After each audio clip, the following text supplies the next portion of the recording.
Magandang gabi naman po sa inyong lahat mga agaw. Ngayong gabi na to ay mag-update po ako sa aking mga isinalang itlog dito sa incubator.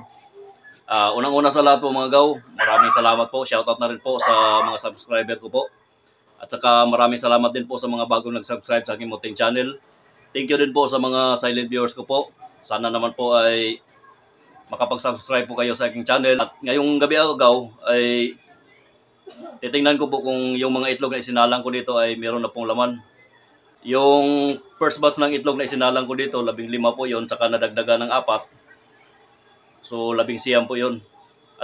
At saka meron po itong pasabay agaw sa kaibigan ko, 14 na itlog. Pinasabay niya po dito. At titingnan ko rin po yung sa kanya kung meron ba pong laman. Itong itlog agaw ay sinalang ko po noong October 21. Meron na po ako ditong isang maliit na flashlight agaw. Katatapos ko lang ma-charge ito para masigurado ko po na malakas yung ilaw niya para maaninag ko po yung itlog. Ito pong nasa itaas agaw, ito po yung 14 na pasabay ng kaibigan ko. At saka ito naman pong sa gitna na tray ay ito po yung first batch. Yung sa pinaka ibaba, ito yung second batch na isinalang ko dito. Lahat po ito agaw ay itlog lang po ng mga bagong inahin ko dito. Unahin ko na muna itong sa kaibigan ko agaw. Yan po agaw, meron pong laman. Ito na pong isa.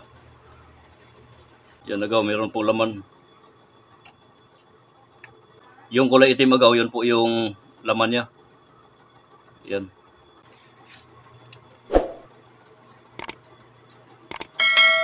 Ito po, meron din po agaw. Yan.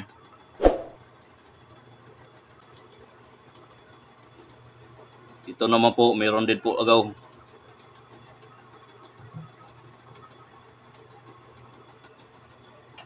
Ito agaw.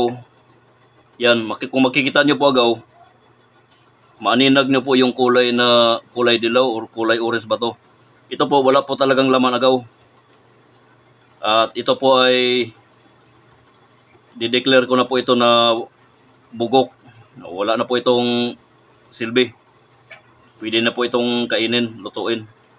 Yan.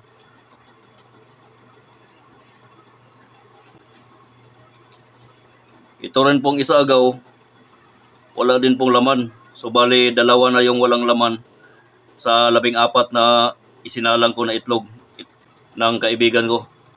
Ito naman pong isa agaw, meron pong laman yan. Bali po agaw sa 14 na pasabay na itlog dito sa incubator, dalawa po yung walang laman, dalawa po yung bugok. Ito naman po sa akin agaw, ito naman po yung titingnan ko kung meron bang laman. Ayan agaw, meron pong laman agaw, yung maitim. Ito naman po, meron din po. Ayan. Pag hindi po tumagos yung ilaw agaw sa itlog, yan, meron po yung laman. Meron po yung sisiw.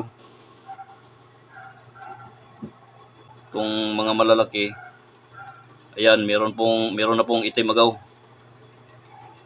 At sa kagaw, hindi ko na po ito iisa-isahin na ipapakita ko ito sa video.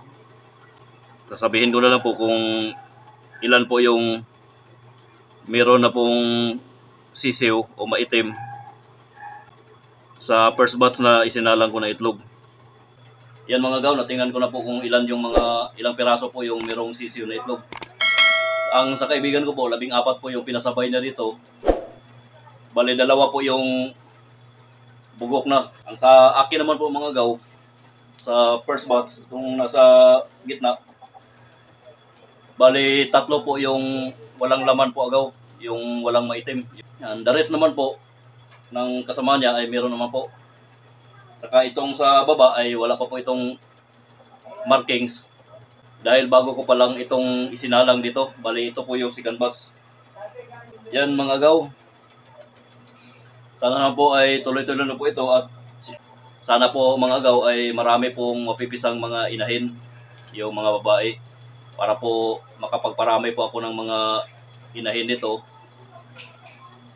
At para naman po sa susunod na panahon o mga buwan ay medyo maramihan na po yung maisalang ko dito para mapuno po itong incubator ko para hindi po lugi sa kurente. Yan lang muna yung update sa ngayon mga agaw sa mga itlog na ini-incubate ko ngayon dito. Hanggang sa muli na naman po mga agaw. Paalam.